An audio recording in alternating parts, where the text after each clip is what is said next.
একটা ভিডিওতে নাকি দাবি করা হয়েছে ৩-৪ তারিখে রাতে আমি ক্যান্টনমেন্টে ছিলাম, আর্মি অফিসারদের সাথে নিয়ে ভারতের দালালদের নিয়ে আমি মিটিং করেছি।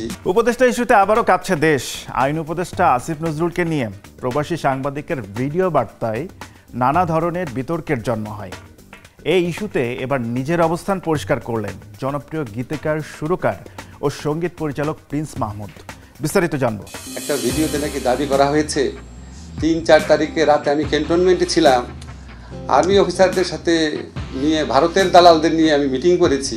বাংলাদেশকে অস্থিতিশীল এবং ডক্টর ইউনূসের নেতৃত্বাধীন অন্তর্বর্তীকালীন সরকারকে উৎখাতে এক ভয়াবহ ষড়যন্ত্রের তথ্য নিয়ে একটি ডকুমেন্টারি প্রকাশ করেছেন প্রবাসী সাংবাদিক। সেখানে দাবি করা হয় গত ৩ ও ৪ আগস্ট ক্যান্টনমেন্টে ভারতের দালালদের সঙ্গে মিটিং করেছেন আসিফ নজরুল। এবার সেই অভিযোগের জবাব দিয়েছেন আইন উপদেষ্টা। আসিফ নজরুল বলেন, ৩ তারিখ রাতে আমি অধ্যাপক মাহবুব মোর্শেদের সঙ্গে শহীদ মিনারে সমাবেশ করার পর রাত ৯টা পর্যন্ত ছিলাম। তারপর বাসায় গিয়েছি।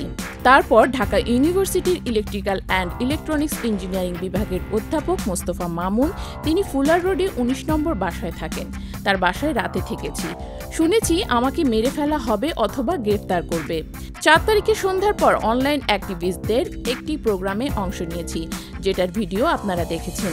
আমাকে সবাই বলেছে পালিয়ে যেতে। আমি আবার মোস্তফা মামুনের বাসায় চলে যাই। এখন আপনারা বলেন, সবকিছু তো একটা সীমা আছে।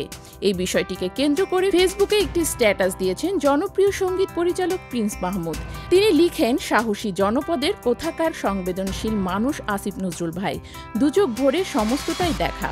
অপতথ্য পায়ে দলে সততা, তারুণ্যের শক্তিতে এগিয়ে যান, সাথে আছি। এই পোস্টে আরিফা আক্তার নামে একজন কমেন্ট করে বলেন, শাহবাগী আসিফ নজরুলের পদত্যাগ চাই। কমেন্টের রিপ্লাইও করেছেন প্রিন্স মাহমুদ। আরিফা আক্তারকে উদ্দেশ্য করে মজার ছলে লিখেছেন, রাজুতে আয়।